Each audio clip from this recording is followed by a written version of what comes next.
in the marketplace. But the president has been apologetic. He's been accountable for saying something that was not the case. You were Speaker of the House. You, in many ways, were seen as an architect and a key ally on this. And this is what you said back in June of 2009 on MSNBC. Watch. What we are talking about is affordable, quality, accessible health care for all Americans. It's about choice. If you like what you have and you want to keep it, you have the choice to do that. Are you accountable for saying something that turned out not to be correct? Well, it's not that it's not correct. It's that if you want to keep it, and it's important for the insurance company to say to people, this is what your plan does. It doesn't prevent you from being discriminated against on the basis of pre-existing conditions.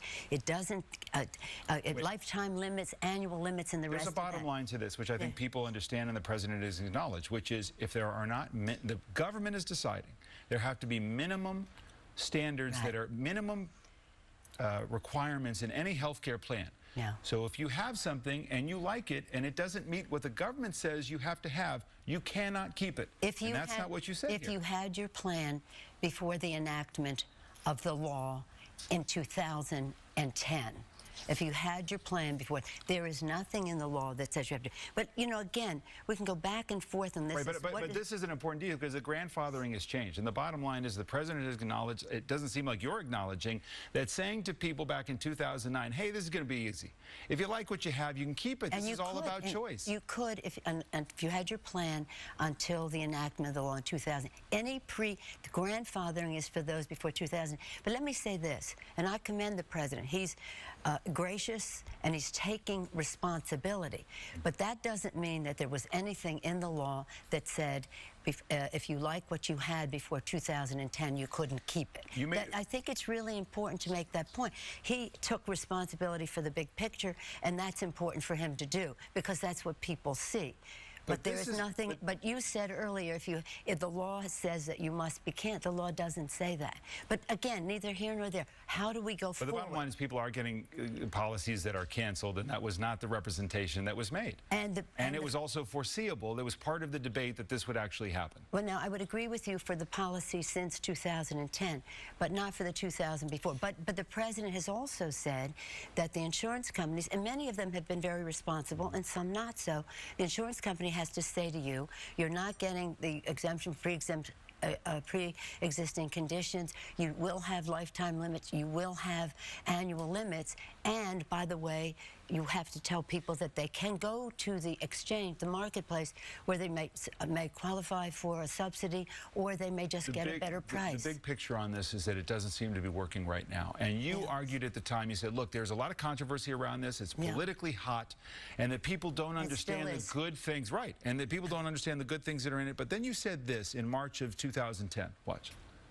But we have to pass the bill so that you can find out what is in it away from the fog of the controversy. And hasn't that idea that you have to pass it before you know what's in it, isn't that really the problem as you look back on it? That there was such a rush to get this done, no Republicans voting for it, and now there are unintended effects of this that were foreseen at the time that you couldn't know the impact of it, and now this is coming home to roost. No, what I was saying there is we have a House and a Senate, we get a bill, we go to conference, or we ping-pong it, and then you see what the final product is. However, I stand by what I said there. When people see what is in the bill, they will like it, and they will. And so while there's a lot of hoop-de-doo and ado about what's happening now, very appropriate. I'm not criticizing. I'm saying it took a great deal for us to pass this bill. I said if we go up to the gate and the gate is locked, we'll unlock the gate. If we can't do that, we'll climb the fence. If the fence is too high, we'll pole vault in. If we can't do that, we'll helicopter in, but we'll get it done. We had passed the test of the courts, and we did. The first rollout in the first part of the first year of the implementation went very smoothly.